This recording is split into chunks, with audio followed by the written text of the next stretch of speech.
Welcome to Deep Pockets by Petra Söderling, a conversation about governments, technologies, and innovation. The ongoing season, Winter 2023, is loosely based on my upcoming book, Governments and Innovation, The Economic Developer's Guide to Our Future.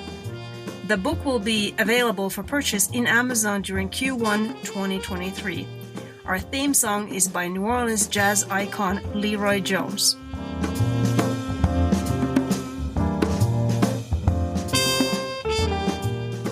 Hi everyone, and welcome to our latest episode. Today we're covering a topic that I've been putting off for some time, not because it wouldn't be interesting or important, but actually just the opposite. Cybersecurity is a simple idea in a complex form. It can be approached from so many different angles. It's a protection against threats. It's a competitive advantage. It's a business. It's an enabler for new technologies. Cybersecurity is nothing and everything at the same time. In the studio today, I have someone who moved into this field only recently, but who has exactly the right background to be a visionary in cybersecurity. Danika Hannon has a Bachelor of Science from Iowa State University, which she has put into a very versatile use spanning across agriculture, data science, AI, banking, quantum computing, and now cybersecurity. Welcome to Deep Pockets, Danika. Thank you so much, Petra. So glad to be here. So tell us, how did you become you? Looking at your resume with research projects, I saw places like China, Uganda, India. There's technologies like AI and quantum. There must be a special kind of fire that burns inside of you. So if I could share a brief story, when I was a little girl, I had a grandma who was a teacher and a great aunt who was also a teacher. And they would always tell me, like, oh, I just love how much you love to learn. And as I was getting ready for this podcast, I realized that I do love to learn. I have a very strong sense of curiosity. And that's led me through the industries that you mentioned, and it's led me to pick up the skill sets that you talked about. And one thing I do want to mention about me is that I'm very data-driven. So throughout this conversation, I'm going to be referencing many different sources, and that comes from my data science background. There's a funny phrase from the industry that I've learned to live by, and that phrase is, "In God we trust, all others must bring data." Okay. We met at Women in Quantum, or actually we met even before that. I think it was back in 2020. I was a newbie in quantum, and somehow I found you on LinkedIn, and you convinced me that I don't need to worry about the imposter syndrome in quantum. And I'm never so grateful that you did, because I'm just madly in love with this technology. So you are now transitioning from quantum to cybersecurity. What made you want to do this change? So when I was working for Quantinuum, they're a quantum computing company, I was asked to start focusing on quantum cybersecurity.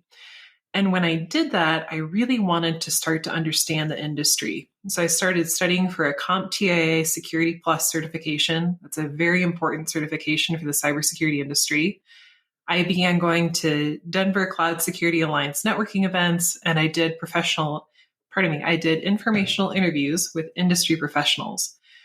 Over the course of hours of studying and conversations with experts, my instincts started saying that the timing was right to move into the cybersecurity industry.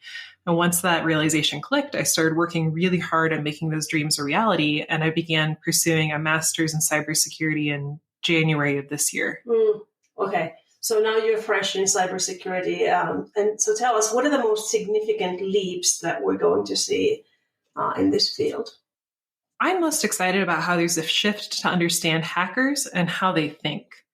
And that's being championed by a woman named Kimberly Ferguson Walter. She's a program manager at IARPA. And her goal is to understand how hackers think and what motivates them. So I ran across Ferguson Walter in a Wall Street Journal article, and I Googled her. And I found out that if you look at her profile on Google Scholar, she has 55 publicly available papers that she's contributed to, and she's been publishing research since 2016. Now, one of her papers that really stood out to me was titled Examining the Efficacy of Decoy-Based and Psychological Deception. In the introduction of the paper, it says, Attackers often rely on direct observation of cybersecurity environments. This reliance provides opportunities for defenders to affect attacker perception and behavior by applying the powerful tools of defensive cyber deception. Then in the conclusion, she goes on to say, the study demonstrates that an effective deception solution has the potential to force attackers to waste time, resources, and mental effort, and perhaps trigger early warnings on zero-day attacks for which typical network defenses are unprepared. Even if one APT finds a way to avoid the effects of deception, these defenses can still help protect a network against other attackers. So what I love about what she's doing is how she's bringing psychology into cybersecurity and how she's really driving a push at the highest levels of government to understand how hackers think. Now, what's cool is that Amazon is already doing work with this, and they have a very good example where they look at the motivation of hackers through 4 different lenses. So they view attackers as people who are driven by ego, money, ideology, or coercion. And Amazon cyber defense teams will use that assessment to predict a hacker's likely skills and the kind of risks that they're willing to take. So for instance, a hacker who's after money can be easy to figure out because they're going to attempt to access systems to obtain data or to use computers for other purposes like mining cryptocurrency. And that lets their cyber defense teams be really smart and strategic about how they're defending Amazon, and they can make sure they go after the highest level threats. So that's what I'm most excited about, is seeing cybersecurity become more human and start to understand who's using these tools and how are they using them so that we can build better defenses. That is so fascinating. It's like when you're putting together a cybersecurity team, you not only need to hire engineers, you need to hire psychologists and other social, professionals. That is so exciting. Let's move on to national security. Technology development has changed the world in many ways, and countries must prepare for cyber attacks and threats, as you talked about. The pace of advance is fast, so there's no time to waste. If we think about the US, where do you see the most important cyber threats in the near future? I see our biggest threat as the problem we have with talent shortages. So this is a global issue, but we'll start by looking at the US first. There is this great report that came out from this group called the Federal Cyber Workforce Management and Coordinating Working Group. They were established in 2019, and they're an interagency coordinating body that collaborates on common cyber workforce challenges. And if you look at them, they've brought together a very diverse set of people who can really see broadly across the US government and the federal space, and they've got quite a bit of depth too. This working group is comprised of 24 federal departments and agencies, and they consist of over 250 workforce management professionals, human resource specialists, and cyber hiring managers. To your point about diversity, this is a group that's really well positioned to deeply understand the needs of the federal cybersecurity space. They did an analysis of the current state of the federal cyber workforce, and they found some things that are pretty alarming if you dig into the findings. So the first one is that there's nearly 40,000 cyber job openings in the public sector. And when we switch to talking about this internationally, 40,000 is not going to seem like a large number in just a moment, but that's still a big deficit. So you're missing 40,000 people. That need is likely going to grow in the coming years. And if you look into that even further, less than 6% of their cyber workforce is under the age of 30. That makes me very concerned about the talent pipeline. That tells me that they're not bringing in enough new recruits. And then if we look at the other side of their talent pool, more than 30% of their cyber workforce is over the age of 55. A lot of that talent is going to start aging out. They're going to take tribal knowledge with them. They're going to take decades of work experience that's incredibly valuable. So if we look at that end to end of how the workforce coming in is very small and the most mature, experienced part of the workforce is going to be aging out within the next 10 to 15 years, I'm very concerned about the talent when it comes to cybersecurity. Then if we look at this at an international level, there's this very well-respected group. They're called the International Information System Security Certification Consortium, or ISC squared for short. And every year they put out a cybersecurity workforce study. I pulled up their study for 2022, and it said that for 2022, They estimate that globally, there's about 4.6 million people who are working in cybersecurity. On the face, that's a fantastic number. There's a lot of people in cybersecurity. We need that talent. But then on the very next page of this report, it starts to talk about the talent shortfall. So they say that we've got 4.6 people globally working in cybersecurity, but we have a shortfall of about 3.4 million people. That's nearly 1-to-1. That's very concerning. So not only did ISC Squared dig into the numbers of how many people do we have, how many people do we need, they took the analysis a step further and they started asking the question of, okay, so what are the impacts of these talent shortfalls? And they asked people about which of the following have you experienced that you feel would have been mitigated if you had enough cybersecurity staff? One of the first things that popped up was not enough time for proper risk assessment and management. Another one was slow to patch critical systems. And the third one that really stuck out to me was not enough time to adequately train each cybersecurity team member. So just starting with the first one of that risk of not having enough time to do a proper risk assessment and management, that is deeply concerning, because if you don't understand the risks that you have in your organization, how can you build a good defense strategy? And then being slow to patch critical systems. There's such an urgency of every time a new flaw or vulnerability is found that as soon as there's a patch, you need to get it in place to guard yourself. But if you can't shore up your defenses as quickly as you need to, you're leaving that door open for hackers to take advantage. That is very alarming. As an American, as a European, as a person on this planet, everything that you just said is pretty worrying. If we continue on the international theme, there are different stages or situations in developing and implementing cybersecurity in different countries. Superpowers are the leaders. Some other countries might lag very much behind.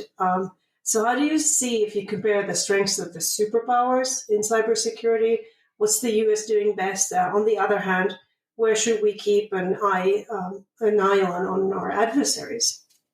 I'm going to look at this through a lens of quantum cybersecurity. And here's where the US is doing really well. We're aligning public and private interests. So if we look at the Quantum Computing Cybersecurity Preparedness Act, one of the mandates is that the White House said we need to create guidance for assessing critical systems. And this has to get done within the government 1 year after the National Institute of Standards and Technology issues their planned post-quantum cryptography standards. So the White House is saying, okay, we know that this quantum cybersecurity threat is coming. We're going to start preparing for it. One of the first things that we need to do is we need to figure out, what are our critical systems? How does this stuff all fit together? I completely agree with that. What's really interesting to me is that the private sector is very much aligned with the government in this space. So there's a group called the Cloud Security Alliance. They're an international team of cybersecurity experts. They're very well respected in their space. They put out a guide on the practical preparations for the post-quantum world, and they actually recommend a similar approach. So this is on one of the first few pages of the report. It's included in the executive summary because it's so important. They say for private companies, their post-quantum mitigation plan needs to have 5 stages to it. First one is education awareness. Second is create a post-quantum project. The third is take a data protection inventory. So very similar to the government, they're saying, hey, private companies, you need to figure out what you need to protect from the quantum threat. Stage 4 is analysis, and then only at stage 5 do they say that we need to be implementing post-quantum mitigations. I was really pleased to see that the government and public interests are aligned on this, because especially in the US, that doesn't always happen. Now, that being said, I am concerned that we're falling behind in terms of funding. There's a group that's called the Quantum Resources and Careers, or QRECA, and they have a very nice map that shows how much governments are spending on quantum computing from a global standpoint. And their map shows that the US is investing $1.2 billion on quantum initiatives, while China's investing $15 billion. So I know it's a very common concern within the community is that we're falling behind in terms of funding, but it makes me pause whenever I see that figure of wondering how much is that lack of investment going to hurt us down the line? So on the good side, the public and private spaces are aligned. something that does very much concern me is, are we putting enough resources into this compared to other countries? That's a really good point. So actually my next question is on international collaboration. If we think that, you're worried that the US is not putting enough money into this, maybe by collaborating with other countries, it's going to help us, it's going to help them.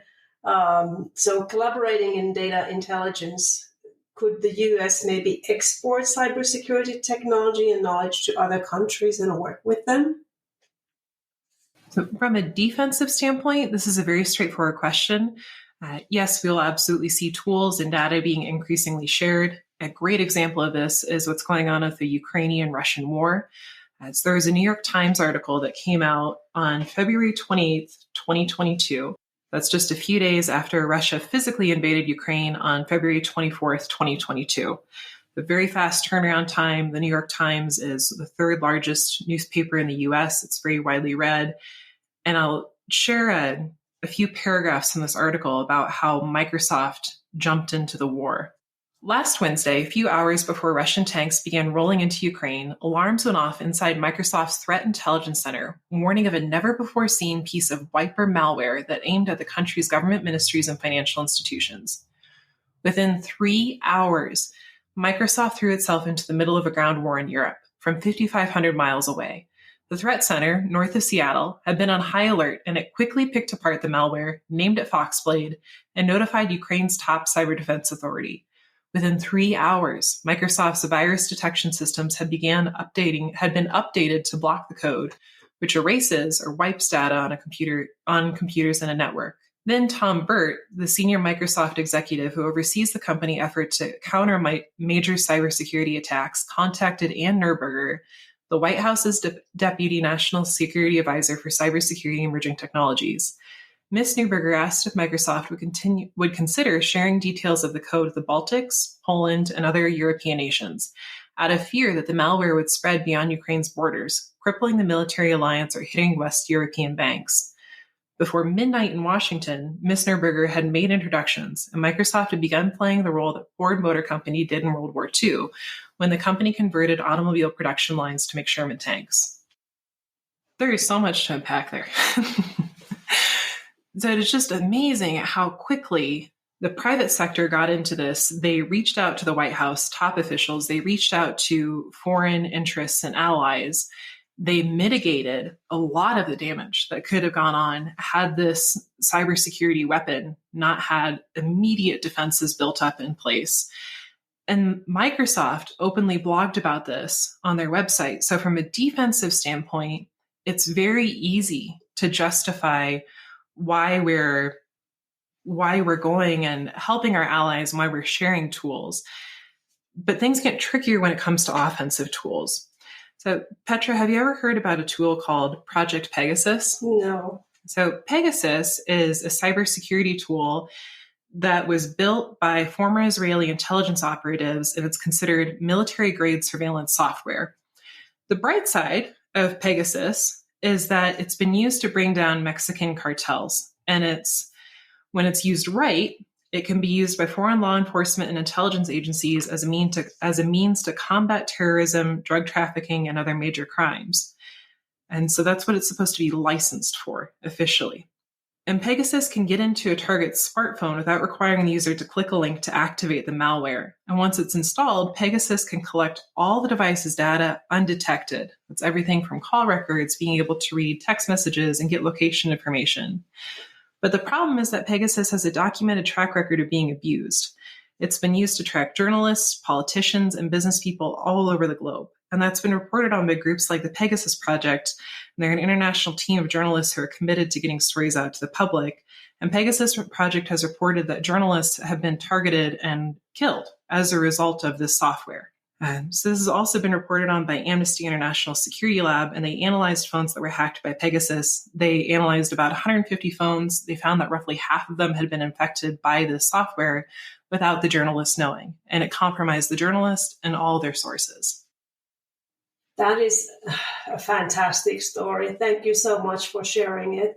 We're going to need to wrap up there. Thank you for visiting Deep Pockets, Danika Hannon. It was great to have you. Thank you so much, Petra. You've listened to Deep Pockets by Petra Söderling.